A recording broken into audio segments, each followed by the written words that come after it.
Our story this week is Keesh. It was written by Jack London. Here is Shep O'Neill to tell you the story.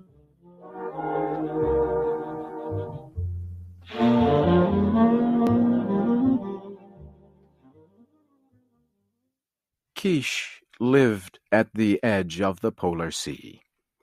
He had seen 13 suns in the Eskimo way of keeping time. Among the Eskimos, the sun each winter leaves the land in darkness, and the next year a new sun returns, so it might be warm again. The father of Keesh had been a brave man, but he had died hunting for food. Keesh was his only son. Keesh lived alone with his mother, Ikiga. One night, the village council met in the big igloo of Kloshkwan, the chief. Keesh was there with the others. He listened, then waited for silence. He said, "It is true that you give us some meat, but it is often old and tough meat, and has many bones." The hunters were surprised. This was a child speaking against them. A child talking like a grown man. Keesh said, "My father, Bok, was a great hunter. It is said that Bok brought home more meat than any of the two best hunters, and that he divided the meat so that all got an equal share." "Nah, nah," the hunters cried. "Put the child out. Send him to bed. He should not talk to graybeards this way." Keesh waited until the noise stopped. "You have a wife, Ugluk," he said, "and you speak for her. My mother has no one but me, so I speak. As I say, Bok hunted greatly, but is now dead. It is only fair, then, that my mother, who was his wife, and I, his son, should have meat when the tribe has meat. I, Keesh, son of Bok, have spoken." Again there was a great noise in the igloo. The council ordered Keesh to bed. It even talked of giving him no food. Keesh jumped to his feet. "Hear me," he cried. "Never shall I speak in the council igloo again. I shall go hunt meat like my father, Bok."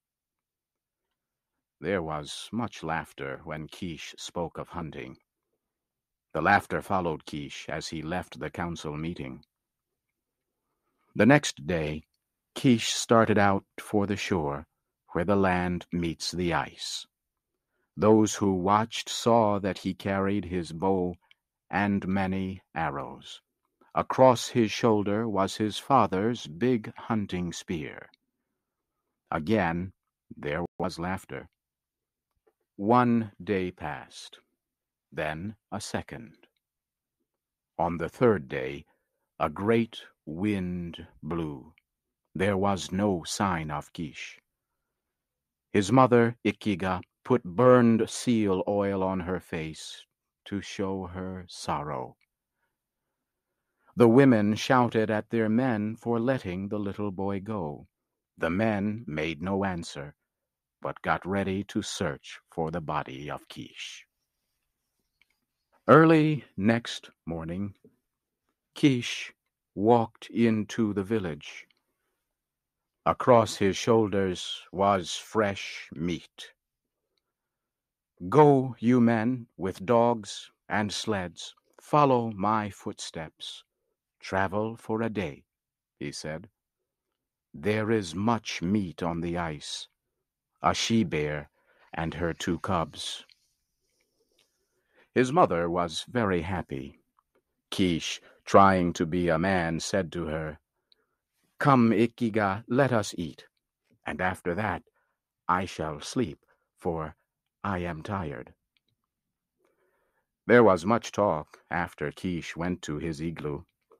The killing of a bear was dangerous, but it was 3 times more dangerous to kill a mother bear with cubs. The men did not believe Keesh had done so, but the women pointed to the fresh meat. At last, the men agreed to go for the meat that was left, but they were not very happy.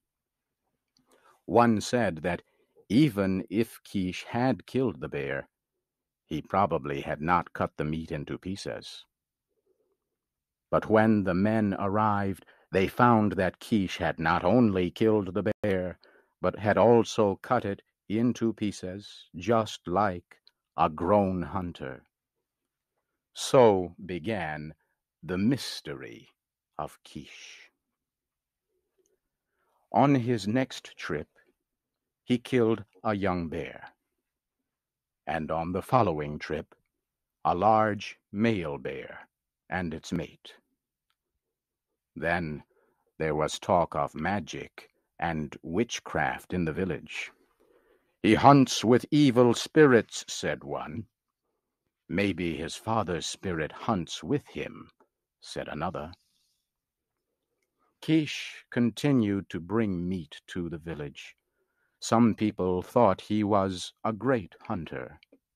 There was talk of making him chief after old Kloshkwan. They waited, hoping he would come to council meetings, but he never came. "I would like to build an igloo," Keesh said one day, "but I have no time. My job is hunting, so it would be just if the men and women of the village who eat my meat build my igloo." And the igloo was built. It was even bigger than the igloo of the chief, Kloshkwan. One day, the Gluck talked to Keesh. "It is said that you hunt with evil spirits, and they help you kill the bear." "Is not the meat good?" Keesh answered. "Has anyone in the village yet become sick after eating it? How do you know evil spirits are with me? Or do you say it because I am a good hunter?" The Gluck had no answer. The council sat up late, talking about Keesh and the meat. They decided to spy on him. On Keesh's next trip, 2 young hunters, Bim and Bon, followed him. After 5 days, they returned. The council met to hear their story. "Brothers," Bim said, "we followed Keesh, and he did not see us. The first day he came to a great bear. Keesh shouted at the bear loudly. The bear saw him and became angry. It rose high on its legs and growled, but Keesh walked up to it." "We saw it," Bon, the other hunter, said. "The bear began to run toward Keesh.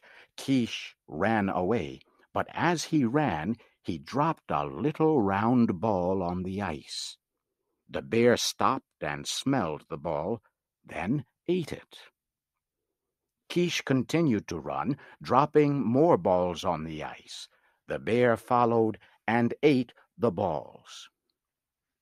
The council members listened to every word. Bim continued the story. "The bear suddenly stood up straight and began to shout in pain." "Evil spirits," said a Gluck. "I do not know," said Bon. "I can tell only what my eyes saw." The bear grew weak. Then it sat down and pulled at its own fur with its sharp claws. Keesh watched the bear that whole day. For 3 more days, Keesh continued to watch the bear. It was getting weaker and weaker. Keesh moved carefully up to the bear and pushed his father's spear into it. "And then?" asked Kloshkwan. "And then we left." That afternoon, the council talked and talked. When Keesh arrived in the village, the council sent a messenger to ask him to come to the meeting. But Keesh said he was tired and hungry. He said his igloo was big and could hold many people if the council wanted a meeting. Kloshkwan led the council to the igloo of Keesh. Keesh was eating, but he welcomed them.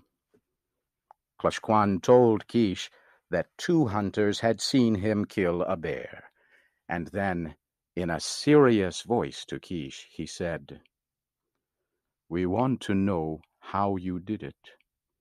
Did you use magic and witchcraft?"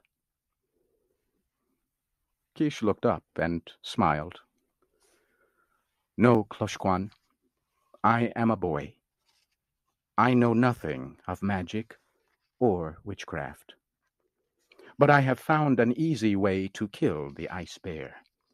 It is headcraft, not witchcraft." "And will you tell us, O Keesh?" Kloshkwan asked in a shaking voice. "I will tell you. It is very simple. Watch." Keesh picked up a thin piece of whalebone. The ends were pointed and sharp as a knife. Keesh bent the bone into a circle.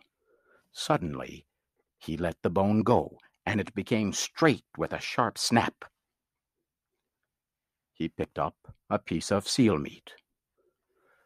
"So," he said, "first make a circle with a sharp, thin piece of whalebone. Put the circle of bone inside some seal meat. Put it in the snow to freeze. The bear eats the ball of meat with the circle of bone inside. When the meat gets inside the bear, the meat gets warm, and the bone goes snap. The sharp points make the bear sick. It is easy to kill then. It is simple." Ugluk said, "Oh." Kloshkwan said, "Ah." Each said something in his own way, and all understood. That is the story of Keesh, who lived long ago on the edge of the polar sea. Because he used headcraft instead of witchcraft, he rose from the poorest igloo to be the chief in the village. And for all the years that followed, his people were happy. No one cried at night with pains of hunger. You have heard the story Keesh. It was written by Jack London. Your storyteller was Shep O'Neill.